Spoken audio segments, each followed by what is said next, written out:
Hola, hola, hola. Hola, Milagros. Hola. Disculpe la demora, pero justo hemos estado en una reunión viendo el tema No te de... preocupes. Ahorita está entrando Diana también. Gracias. Un minutito, por favor.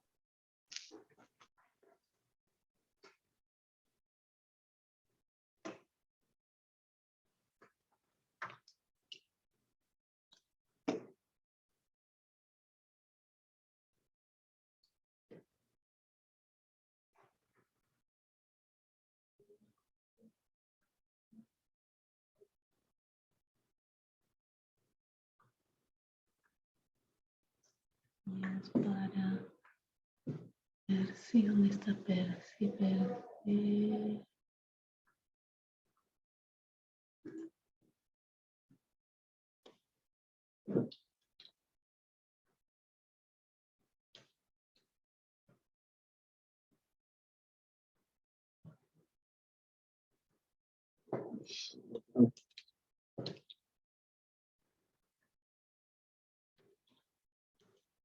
No tengo su correo, creo.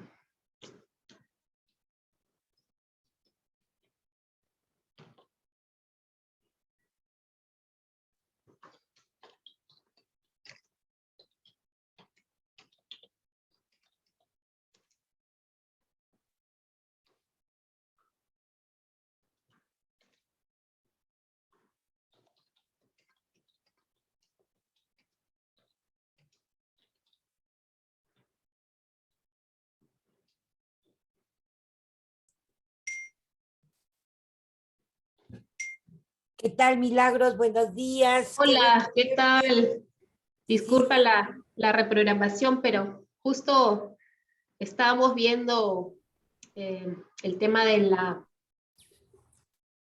Ay, se le no te humorita, preocupes. la No te cosa, preocupes pero porque todo, sí te quiero avisar que todo está siendo grabado.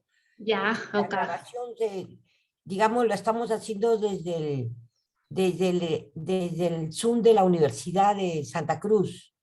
Ah, qué bueno. Y ya, digamos, em, ya estamos grabando. Entonces comenzamos. Mira, Listo. quiero explicarte que esta entrevista es sobre la participación política de las mujeres en el Perú, digamos, el proceso, ¿no es cierto?, hasta alcanzar la ley de paridad. Mientras te hacemos estas preguntas, por favor, piensa en los cambios que han habido en los últimos 10 años. ¿Qué significa para usted la igualdad cuando se habla de igualdad de género y de derechos políticos para las mujeres? Para ti, qué es la igualdad? ¿O qué significa? Bueno, gracias por la invitación a esta entrevista. De hecho, que han habido algunos cambios, ¿no? Durante todos estos años y en esta última década eh, que tienen que ver con un ensanchamiento en alguna medida de los derechos de participación de la ciudadanía, ¿no? Porque claro, y sobre todo de las mujeres de manera más o menos progresiva, pero no ha sido sencillo tampoco, ¿no? Nos hemos enfrentado a también algunas resistencias en la aprobación de las normas que ahora actualmente tenemos, que es la de paridad y alternancia. Recordemos que se aprobó inicialmente de manera progresiva y luego se logró la aplicación para la elección general 2020 y además también algunos avances en términos de reconocer los casos de acoso político a través de esta norma que se dio este año. Entonces han habido varios avances, la cuota sin duda, ¿no? Aquí en otros países de la región han sido importantes, pero también una serie de, digamos, de avances y reconocimientos más allá de la vía electoral, ¿no? Tenemos ahora políticas nacionales, ¿no? Que son muy importantes, la de género, la de juventud, la de pueblos indígenas está en un proceso también de elaboración, de consulta incluso, ¿no? En este momento, y otras políticas que están vinculadas a establecer, ¿no? Y cerrar estas brechas de desigualdad. Y claro, la igualdad para nosotros, para mí, está entendida, ¿no? Como no solo es un principio, ¿no? Finalmente esto se se traduce en el ejercicio efectivo de un derecho humano fundamental, que es en este caso la participación política de todos y todas, ¿no? Y ahí también avances, por lo menos a nivel de proyectos de ley de la Ley de Identidad y Género. Justamente hace poco teníamos este encuentro y decíamos, claro, si esto se llegara a aprobar va a ser mucho también más, digamos, va a ser importante que se puedan reconocer, ¿no? El derecho a la identidad también de las personas trans y de la comunidad LGTBI. Han habido avances también, sí, en la vía electoral, desde programas de formación política permanentes, a través de también esta articulación con Pronceps. Ya desde hace varios años se viene haciendo estos programas de formación política, pero también, ¿no? Ahora último, en el proceso electoral se aplicó este protocolo, ¿no? Para las personas trans en el proceso electoral, que fue publicado por la OMS. Entonces, sí ha habido todo, digamos, durante estos años algunos avances importantes para reconocer los derechos políticos y el ejercicio efectivo de las mujeres, pero no ha sido tampoco sencillo, y ha sido un esfuerzo sin duda de las organizaciones sociales, ¿no? De ustedes. Nosotros hemos colaborado en el ámbito técnico, ¿no? Presentando información, digamos, evidenciando también el problema, y también presentando iniciativas legislativas, ¿no? Que es una facultad que tiene el Jurado Nacional de Elecciones. Y desde el plano más educativo, ¿no? Seguir trabajando incluso, ¿no? Fomentando la participación en otros espacios y de manera permanente, a través de nuestros planes nacionales, y en el plano, y a través también de los planes que tenemos en el periodo electoral. Ahora mismo ya, antes de que acabe el año, vamos a estar aprobando el nuevo Plan Nacional de Educación, y vamos a trabajar de manera mucho más articulada. Vamos a crear un nuevo programa de jóvenes, todos incluso con un enfoque de hecho interseccional, ¿no? Porque creo que eso es lo que tendríamos que seguir avanzando, ¿no? En este enfoque interseccional de las políticas. Sabemos que ha habido, ¿no es cierto?, una serie de intervenciones llevadas a cabo por los activistas feministas para conseguir la igualdad de género, luchar por los derechos a la participación política. ¿Le llama la atención alguna de estas intervenciones? ¿Relaciona estos esfuerzos con el aumento de la participación política de las mujeres en el Perú? Sí, claramente, ¿no? Este es un esfuerzo permanente, consolidado en las organizaciones feministas, y creo que eso se destaca claramente en la articulación que se ha hecho, ¿no? Con el Estado, luego la creación de la mesa el 2015, ¿no? Y esta mesa que nos articula a todos y a todas las instituciones de manera permanente para poder seguir cerrando brechas de desigualdad en el ámbito de la participación política, ¿no? Es clarísimo el esfuerzo sostenido y la articulación también con las instituciones estatales, ¿no? Que creo que eso es clave, porque a partir de eso también esta confluencia de esfuerzos ha permitido impulsar desde el ámbito de las competencias que tiene cada una, los esfuerzos en poder seguir planteando, ¿no? Estas iniciativas, porque a pesar de que no se aprobó, recuerdo que se presentaron estas iniciativas legislativas, trabajamos incluso, ¿no? Esta suerte apoyamos también esta campaña, ¿no? Que se hizo por parte de ustedes en estos últimos años, y eso ha sido importante, ¿no? Además de todo el movimiento, ¿no? Que se ha generado, ¿no? Alrededor de la participación efectiva de los derechos de las mujeres, con los movimientos también de Una Menos. Entonces todo ha sido también yo creo que un contexto, ¿no? Importante para que se puedan aprobar estas medidas. ¿Quiénes fueron las actoras, actores en campos claves como el cultural, el político, el social, los medios de comunicación, feministas, académicos, para promover la igualdad de género y las iniciativas políticas para las mujeres? Ahí tengo que mencionar algunos nombres o de manera general, porque claro, hay algunos nombres. Como quieras. Ya. Bueno, creo que en principio, ¿no? La sociedad civil, ¿no? Eso, el rol que ha tenido es importante.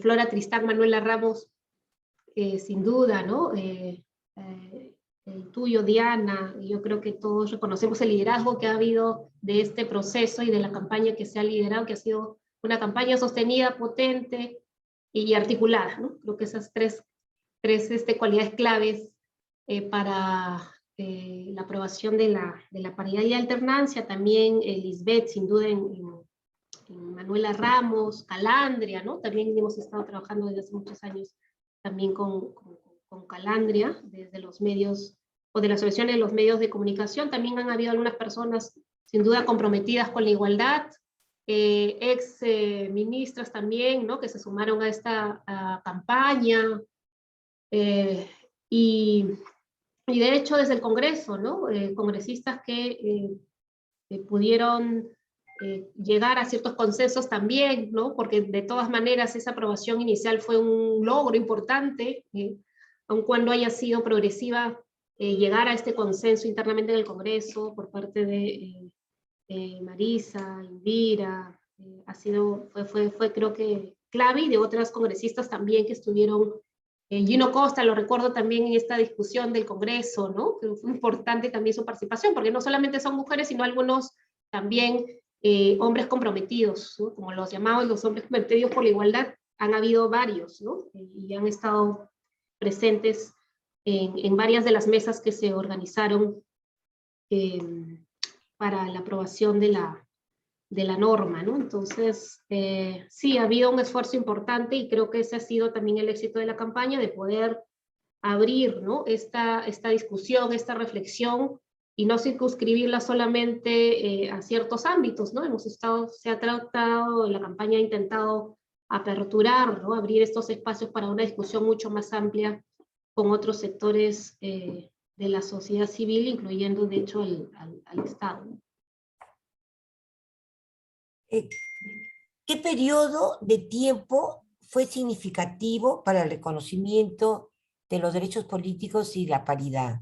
Digamos, en términos de años, los últimos años, esto se viene de varias décadas, ¿o qué periodo te parece que fue el más importante? Bueno, es innegable que esto es un proceso, ¿no? Porque, digamos, las normas no se aprueban de manera inmediata, ¿no? Sino que requieren un trabajo previo. Pero si habría que especificar un periodo clave, yo creo que estos últimos 5 años fueron importantes, ¿no? Porque hubieron muchos proyectos de ley también, ¿no? Esto se replica, yo creo que en los diversos proyectos de ley que se presentaron al Congreso. Entonces me parece que este último quinquenio, donde más también actores y actoras se sumaron a estas propuestas para hacer los cambios, ¿no? A una paridad y alternancia.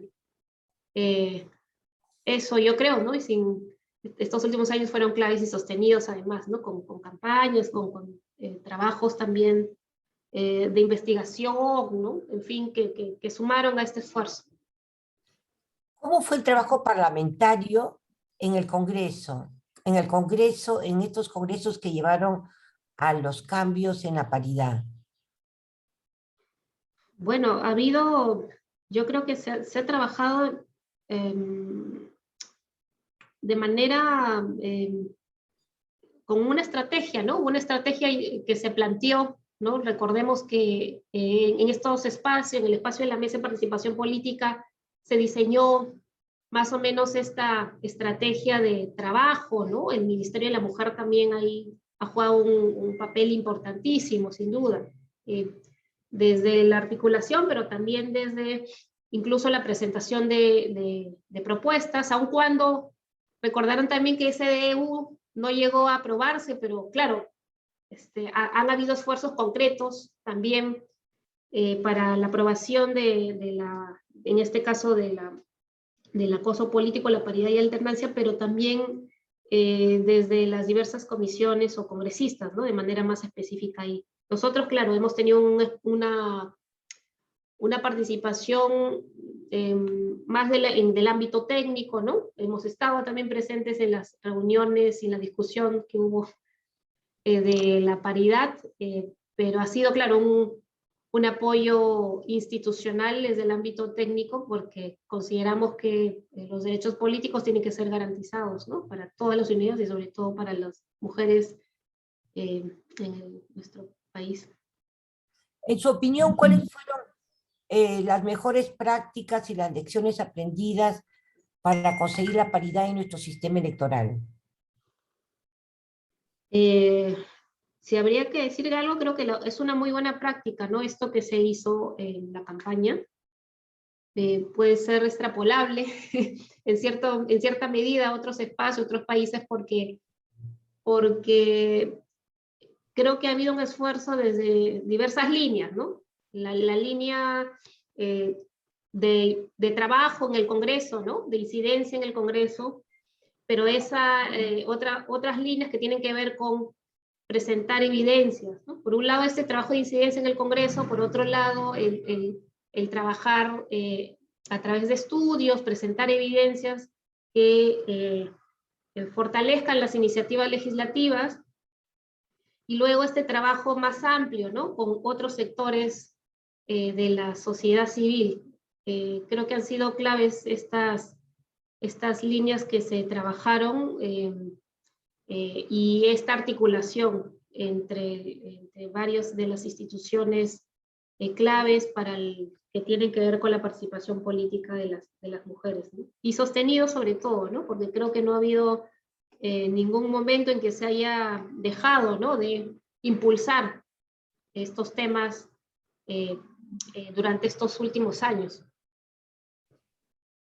¿Piensa que las cuotas fueron un factor clave en el avance del reconocimiento de los derechos políticos de las mujeres? Sí, claro, sin duda. Porque se cuestiona, claro, se cuestiona a veces que las normas legales tienen un propósito limitado. Sí, claro, hay otros factores, ¿no? Digamos, estructurales, culturales, ¿no? De cultura política para que las normas funcionen mejor, el contexto, el propio diseño, el sistema de partidos, el sistema político, ¿no? Hay otros factores que hacen que una norma pueda ser más o menos efectiva, pero lo cierto es que las normas nos dan las pautas para poder reconocer los derechos de los ciudadanos. Entonces hay que partir de las propuestas de reformas legales, ¿no? Para poder reconocer estos derechos políticos. Entonces, sí, las cuotas fueron importantes, pero claro, la realidad siempre nos desafía, y claro, lo que hemos visto pues a partir también de estos estudios, ¿no? Que se han hecho de manera también conjunta, es que ya las cuotas cumplieron pues su objetivo, llegaron a un techo, ¿no? Veíamos que los partidos las ubicaban al final, ¿no? Entonces, esta dinámica que a veces supera incluso a la aprobación de una norma tiene que ir estudiándose, ¿no? Evaluándose permanentemente para ver también cómo las normas pueden recoger, ¿no? Incluso estas prácticas, por un lado, regularlas mejor, o también algunos vacíos que cuando se diseñaron o fueron aprobados por legislador no necesariamente se tenían en cuenta. Entonces, por eso es que luego, a partir también de toda esta ola, ¿no? De democratización en otros países de aprobaciones de normas como la paridad de alternancia, también fue importante, ¿no? Estas experiencias también de otros países que permitieron que también en el caso peruano pudieran, digamos, discutirse y luego eventualmente pues aprobarse, ¿no? ¿Cuáles fueron algunas de las dificultades, ¿no es cierto?, si las tuvieron, en la aplicación de cuotas a través del Jurado Nacional de Elecciones y los partidos políticos? ¿Cómo ves tú las dificultades que hubieron, digamos, en todo ese periodo de cuotas? Bueno, la principal dificultad era también, claro, entender el el ámbito de protección, ¿no? ¿A quiénes protegía esta norma? Creo que fue un primer punto, ¿no? Segundo, que claro, la norma no establecía algunos supuestos, ¿no? Que era qué pasaba en los casos de las renuncias, de exclusiones, ¿no? Estas cuotas, por eso decía, cuando se aprobaron, había algunos supuestos que no estaban claramente definidos en la ley, que fueron más bien en algunos aspectos contemplados a través de las resoluciones ya del órgano electoral, pero claramente es importante que eso a veces esté también claramente definido en la ley, ¿no? Para evitar, digamos, interpretaciones distintas. Otra es que, claro, las ubicaban al final, y claro, lo que hemos tenido en estos últimos años es que las mujeres, y lo hemos visto también en este último proceso electoral, encabezan un número de listas menor, ¿no? Que era lo que más o menos suponíamos que iba a suceder, porque las cuotas regulaban además el acceso, y eso también era, lo hemos venido como planteando, ¿no? Regulan el acceso. No te garantizan que las mujeres resulten elegidas, pero esa regulación tiene que estar, claro, absolutamente clara, y lo que hemos visto, claro, las ubicaban al final, no teníamos mandato de posición en ese momento que estaban vigentes las cuotas, y los porcentajes no superaban el 30% de mujeres elegidas. Entonces era la realidad, ¿no? De cómo los partidos también aplicaban finalmente este requisito, que ese es otro gran problema, ¿no? Que tenemos también todavía no resuelto del todo, ¿no? Que es cómo hacemos para que los partidos sean más incluyentes, ¿no? Y nos pasa con las mujeres, mujeres jóvenes, indígenas, que aún, si bien es cierto, ha habido un incremento mayor en estos últimos procesos de mujeres jóvenes como candidatas, pero claramente, y lo que hemos investigado también es que, claro, están cumpliendo roles, digamos, más accesorios, ¿no? En la propia campaña hemos visto y hemos publicado, digamos, varios estudios sobre eso, ¿no? Entonces, ahí creo que todavía falta seguir todavía trabajando eso con los partidos, y claro, lo último que se ha aprobado va a ayudar un poco, ¿no? Porque tienen que establecer de todas maneras algunas medidas para que las elecciones partidarias sean más paritarias, ¿no? Entonces, eso va a ser también un proceso que vamos a ir mirándolo, ¿no? Con más detenimiento. ¿Cuál fue el impacto, digamos, de tomar conciencia que las mujeres son la mitad de la población y queremos estar en los espacios de decisión que tiene que ver con la vida de las mujeres? Si conoces la pirámide del poder del Perú, donde la mayoría de las mujeres elegidas están en los espacios locales, distritales y provinciales, en la base de la pirámide, donde mayormente son regidoras distritales y provinciales mayormente. ¿Y cree que el tomar conciencia de cómo está distribuido el poder, digamos, en el sistema político, tiene algún impacto en las mujeres?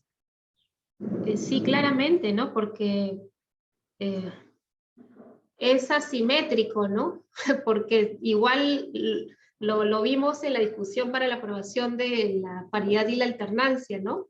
Decían no había mujeres pero en los partidos políticos, pero resulta que son casi la mitad de mujeres militantes en las organizaciones políticas, pero igual se reproduce lo mismo que vemos en los resultados electorales con las asimetrías, ¿no? Abajo están las mujeres y arriba están los dirigentes, ¿no?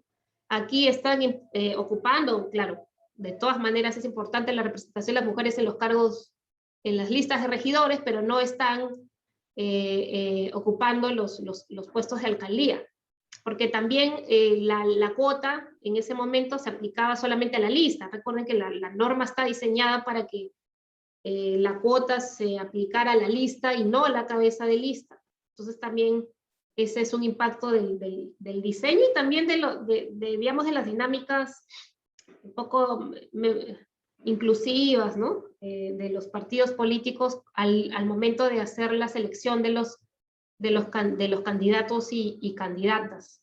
Ahora, claro, hay un reto mayor porque se han dado varias modificaciones, también creo que es bueno precisarlo, eh, sobre el proceso de democracia interna de los partidos políticos. Ahora tiene que haber internas, digamos, en algún momento, seguro en la siguiente elección se aplicarán las elecciones primarias, y claro, hay algunas normas que han ido aprobándose para que los partidos políticos puedan hacer elecciones internas mucho más democráticas y también, ¿no?, incluyentes. Entonces, sí, efectivamente ahí hay una brecha grande todavía que cubrir, porque además, dicho sea de paso, que las mujeres que están ocupando las mujeres que han postulado incluso, que es un número menor a los puestos de alcaldía, ¿no?, como hemos visto, son las que más acoso también han sufrido, ¿no? Entonces, ahí hay una resistencia también, ¿no?, digamos, de las propias organizaciones, ¿no?, inclusive también de la ciudadanía todavía. Entonces hay que ir todavía trabajando en ambas dimensiones, ¿no? ¿Cuál fue el proceso para avanzar y terminar en la Ley de Paridad de Género, la Ley 31030 del 2020 y la Ley de Paridad Progresiva en el Congreso que se adoptó el 2019? ¿Cómo estas dos iniciativas, cómo ve su relación, el proceso entre ambas, ¿no? Entre el avance del 2019 y, digamos, el avance del 2020 en otro Congreso, ¿no? Con otra Sí, sí. representación parlamentaria. Sí, eso fue, claro, en la primera aprobación de la norma, digamos, de manera progresiva, claro, hubo toda una discusión, ¿no? Incluso es mi percepción un poco más amplia, ¿no? Estuvimos más tiempo, creo que discutiendo eso, y eso ayudó mucho también para luego la aprobación de y claro, la reconformación también de las fuerzas políticas, qué sé yo, ¿no?, del nuevo Congreso. De hecho, con el rol sostenido de las organizaciones sociales, digamos, ustedes y de otros actores. Pero es cierto que el cambio que se da hacia la nueva norma fue mucho más integral, digamos, contemplaba algunos aspectos que en la primera no estaban, ¿no? Por un lado, claro, la aplicación inmediata, ¿no?, que fue creo que lo sustancial, pero también el alcance de la paridad a otros niveles, ¿no? Es decir, no solo al nivel congresal, sino también al nivel subnacional. Y la incorporación de la paridad horizontal y de los criterios de paridad en las elecciones, más bien, o en la vida interna de los partidos políticos, ¿no? Es decir, la última norma fue mucho más completa, si se quiere, en esos términos de protección para los derechos, ¿no? Para el ejercicio, más que protección, para el ejercicio de los derechos de las mujeres en todas las elecciones, incluso hasta la del Parlamento andino, ¿no?, que también se reguló todo. Entonces fue mucho más completa, pero también creo yo, producto de una reflexión y análisis que se tuvo en el Congreso anterior, ¿no? Bastante, bastante más amplio a mi entender, pero de hecho que la segunda norma fue bastante mejor, aun cuando en el punto, para no dejar de mencionarlo, en el punto de paridad horizontal, sí creemos que pudo haber una redacción mucho más específica, ¿no?, de la norma. Y ya luego ya podremos conversar sobre eso, pero me parece que sí fue importante la inclusión de la paridad horizontal, pero creo que la ley debió especificar algunos aspectos para la aplicación de la norma y que la norma pueda ser mucho más efectiva, que es lo que se busca. ¿Qué posiciones políticas fueron claves para lograr la paridad y alternancia, para abordar las desigualdades a nivel estructural? No te escuché el último, se me cortó ¿Qué posiciones políticas fueron claves, ¿no es cierto?, en en estos congresos, ¿no es cierto?, y también fuera del Congreso, para lograr paridad y alternancia, para abordar las desigualdades a nivel estructural. ahí no comprendo bien con lo de posiciones políticas, ¿a Digamos, qué se refieren? las posturas de los partidos políticos, del sistema partidario electoral, ¿no? Del sistema político, ¿no? ¿Qué posiciones fueron claves, ¿no? Bueno, hubieron algunas. No sé si a mí me tocaría, la Bueno, verdad, entonces la dejamos. sí, manifestarme sobre eso, porque Pero sí podría decir qué papel tiene la afiliación partidaria, la militancia femenina en los partidos para el avance de los derechos políticos. ¿Qué, qué papel y qué peso, ¿no es cierto?, con toda la información que ustedes vienen trabajando en el jurado, ¿no? sí, yo creo que ahí ha sido importante, claro, reconocer también que había evidencia que muchas de las mujeres iban como candidatas también, como invitadas en los procesos electorales, y que había esta simetría, ¿no? De encargos de dirección de mujeres en los partidos políticos, así como el número importante de mujeres que vienen militando, porque sí consideramos que es importante eh, desde esta línea, este enfoque, ¿no? De tener partidos más institucionalizados, de hecho que los partidos sigan promoviendo una participación mucho más sustantiva de las mujeres, no solamente como afiliadas, que ya es importante, sino que también tengan una participación más sustantiva en los cargos de dirigencia, ¿no? Yo creo que ese cambio de enfoque eh, podría ayudar mucho para que el diseño incluso, ¿no? En el proceso de selección de candidaturas tengamos eh, a muchas más mujeres postulando como candidatas, ¿no? A la alcaldía o al gobierno regional, etcétera, ¿no?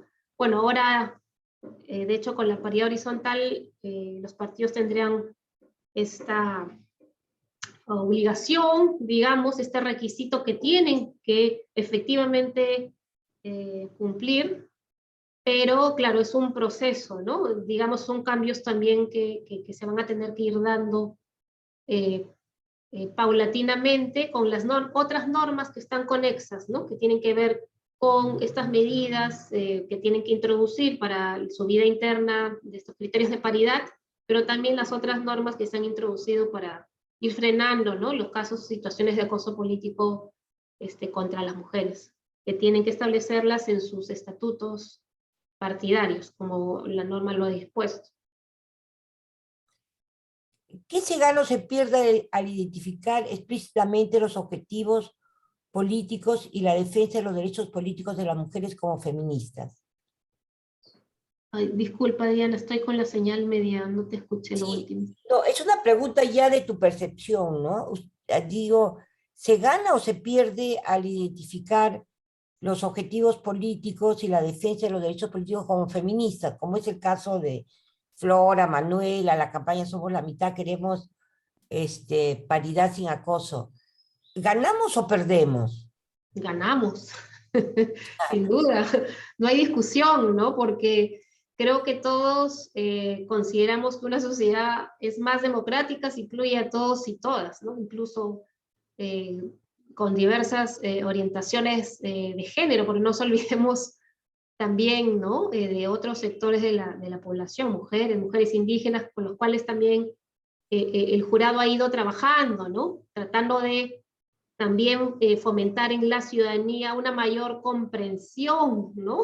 Porque también ese es un gran tema, ¿no? Que tenemos que seguir todavía impulsando, pues claro, hay posiciones un poco discordantes, ¿no? De qué es lo que se entiende por igualdad inclusive, ¿no? El llamado enfoque de igualdad, que felizmente ya también eso se resolvió a nivel judicial, pero entendemos que eso tendríamos que todavía seguir fortaleciendo, ¿no? Es un derecho eh, fundamental, humano, político, y quisiéramos que en nuestras generaciones futuras también lo puedan ejercer de manera más plena. Creo que ahí también hay un objetivo, ¿no? De que la sociedad pueda ser más justa, más igualitaria, democrática.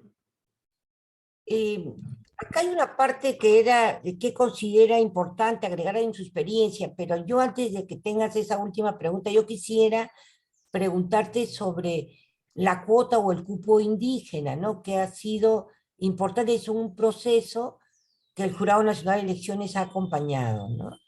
Y entonces, ¿qué nos puede decir de esa propuesta, ¿no es cierto? Y de ese trabajo, ¿no es cierto? Y bueno, ¿y cuál es el desafío ahora, digamos, con esa propuesta, ¿no? Sí, es una buena pregunta, Diana, porque a veces no, estos temas no siempre están pues en la discusión pública, ¿no? Con los derechos políticos de los pueblos indígenas. Y el 2002 pues efectivamente se aplica por primera vez la cuota, ¿no? En el marco del convenio 169 se aplica esta cuota mínima, por todas las cuotas en principio estuvieron diseñadas para que sean mínimos, ¿no? Entonces del 15%, y luego ha ido evolucionando la aplicación, ¿no? En favor de generar mayor acceso a los pueblos indígenas, porque claro, el jurado lo que hace y tiene ahí una facultad es determinar las zonas donde tiene que aplicarse la cuota.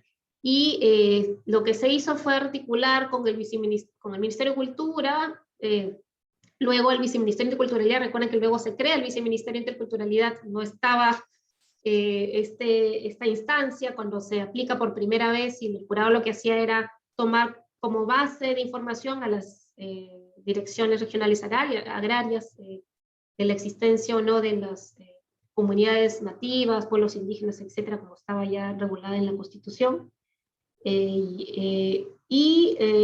Lo que se genera es esta ampliación. Entonces hemos pasado pues de 70 y tantos, ahora a tener más de 90 provincias donde se aplica la cuota, y eso de hecho que es favorable para que más miembros de las organizaciones o los pueblos indígenas puedan participar de manera mucho más efectiva. Pero claro, digamos, hay también muchas discusiones en torno a qué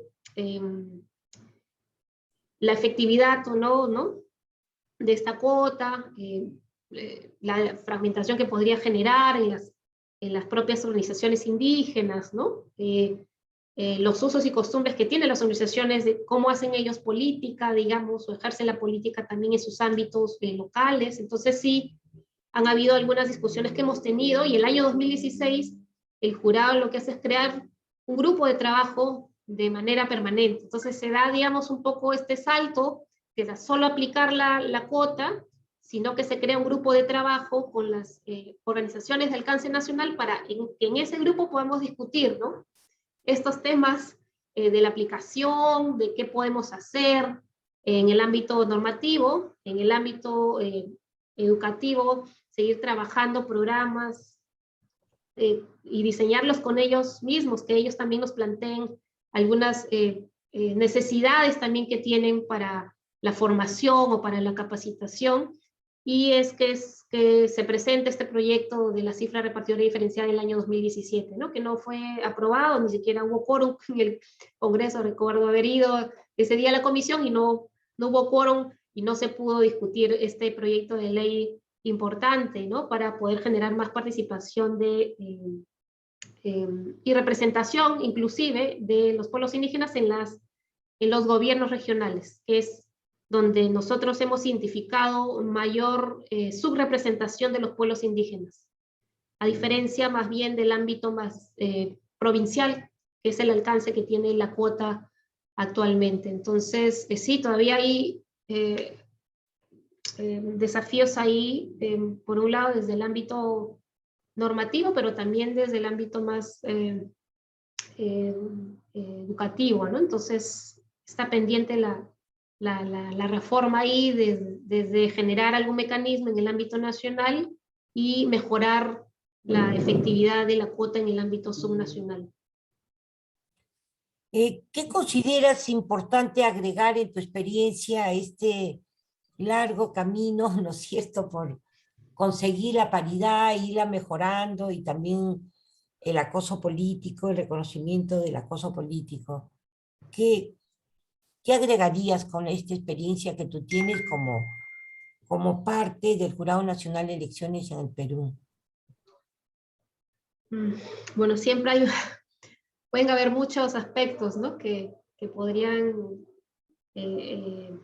considerarse, pero creo yo que, digamos, creo que si bien es cierto, han habido avances y todavía tenemos que seguir trabajando en el ámbito de la reforma, y de la reforma en su conjunto, ¿no? Porque claro, no es solo la reforma de manera específica ver el tema de participación política en mujeres, sino de la reforma político-electoral de manera integral, ¿no? Porque una cosa que modificas aquí puede generar un impacto en otro, digamos, ámbito, y eso es lo que hemos estado viendo estos últimos años.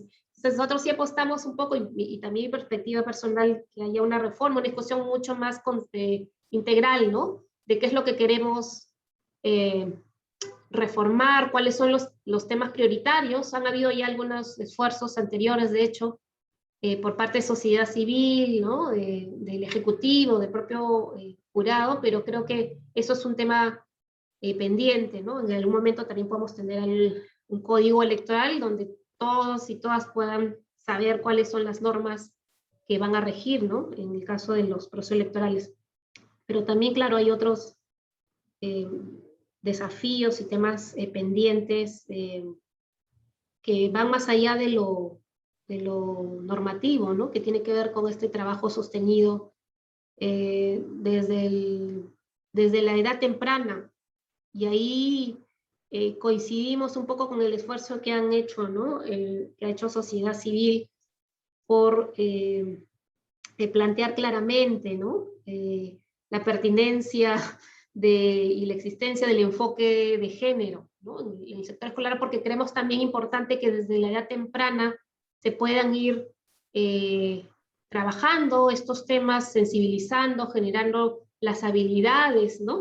de los niños y de las niñas, y el reconocimiento de la diversidad desde la edad temprana. Y ahí coincidimos también, porque en el nuevo Plan Nacional de Educación estamos planteando reforzar el trabajo en los últimos años del nivel, por ejemplo, escolar, para trabajar ciudadanía, ¿no? Y creo que eso es un tema central en este proceso, ¿no? Las normas, como dije, son importantes, pero tiene que haber, digamos, tiene que generarse, ¿no? Este espíritu crítico de la ciudadanía para que las normas aún tengan más efectividad, y ahí consideramos importante trabajar desde el sector escolar, y desde las instituciones, ¿no? Desde las competencias que tengan cada una de las instituciones y lo que el Ministerio de la Mujer a través del Plan Nacional de Igualdad viene trabajando, ¿no? Cada institución, nosotros también y muchas seguramente tenemos los desafíos de seguir fortaleciendo estos servicios que ofrecemos y hacerlos más efectivos. Entonces, sí hay, desde mi experiencia personal, digamos, y fuera del trabajo, lo que veo es eso, ¿no? Que todavía tenemos que seguir afianzando, porque la igualdad no solo se consigue en la norma, sino esta igualdad que nosotros podemos verla de manera, a través de las prácticas cotidianas, ¿no? Que tenemos los seres humanos y los ciudadanos en nuestros entornos. Eso hay que seguir todavía afianzándolas. Gracias, Milagros, por la entrevista. Digamos, cuando tengamos ya la desgrabación, te la vamos a hacer llegar también Ya. para hacer ajuste, ¿no? Y bueno, esperamos vernos, ¿no es cierto? Estamos a la espera y también eso si puedes contarnos, ¿no? Hay una relación entre la paridad y el acoso político, también importante, y estamos a puertas de las elecciones subnacionales el próximo año, con mucha expectativa sobre si, digamos, vamos a entrar a un proceso con una norma, ¿no? Como tú dices, que a veces no precisa bien las normas, digamos, cosa es el trabajo en el Ejecutivo y otra digamos, quienes final, en el legislativo, ¿no es cierto?, cómo luego se aplica, ¿no? Si pudiera, para cerrar, algún comentario sobre la relación esa también entre, mientras más mujeres en la política, surge este fenómeno del acoso político, ¿no? Y qué pasos vamos a tener hacia adelante. Sí, efectivamente es cierto, ¿no? La evidencia lo dice, ¿no? Más mujeres participando y hay más casos de acoso político que se han ido registrando también, ¿no? En los últimos años por parte de la sociedad civil, del Ministerio de la Mujer y todos los que formamos parte de la mesa en realidad de participación política, ¿no? Defensoría del Pueblo, los organismos electorales, en este caso, bueno, el jurado de manera particular, ¿no? Por la competencia que tiene. Y claro, hay, como tú bien lo has dicho, también desafíos que habría que tener en cuenta, ¿no? Creo que es una buena práctica mirar un poco cómo también se elaboran los proyectos de ley que puedan tener una aplicación efectiva si hablamos del ámbito electoral, también igual habría que pensar cómo esto se aplica fuera del ámbito electoral, ¿no? Pero en el ámbito electoral sí, a veces puede haber algunas distancias, ¿no?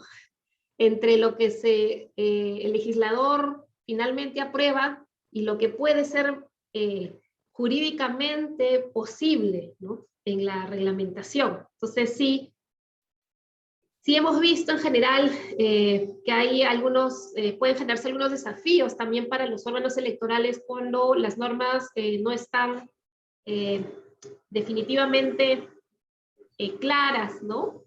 O pues se hayan armonizado incluso con las competencias que tienen las diversas instituciones del Estado. Entonces, sí, estamos en ese proceso de evaluar, de hecho, con mucha seriedad, la reglamentación que tenemos en ambos casos, ¿no?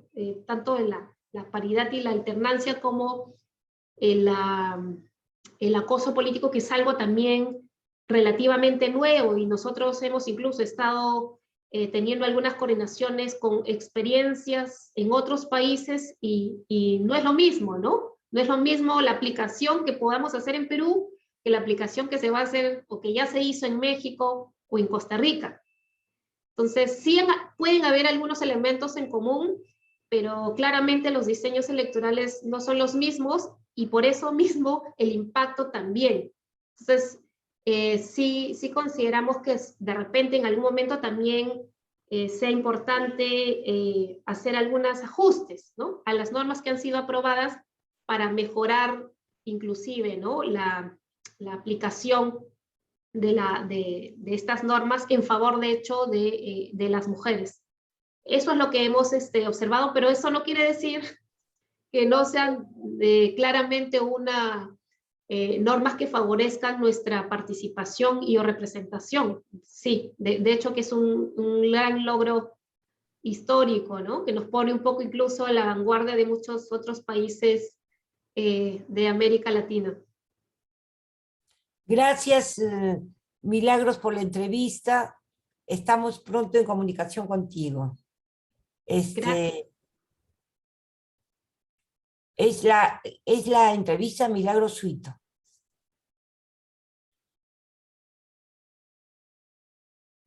Sí. Anita, ¿ya podemos irnos? Sí, porque estamos todavía grabando. Dice, sí, dice eso. Será editado, dice. Ya será editado, ya. Un abrazo, nos hablamos. Nos hablamos, cariños. Ya.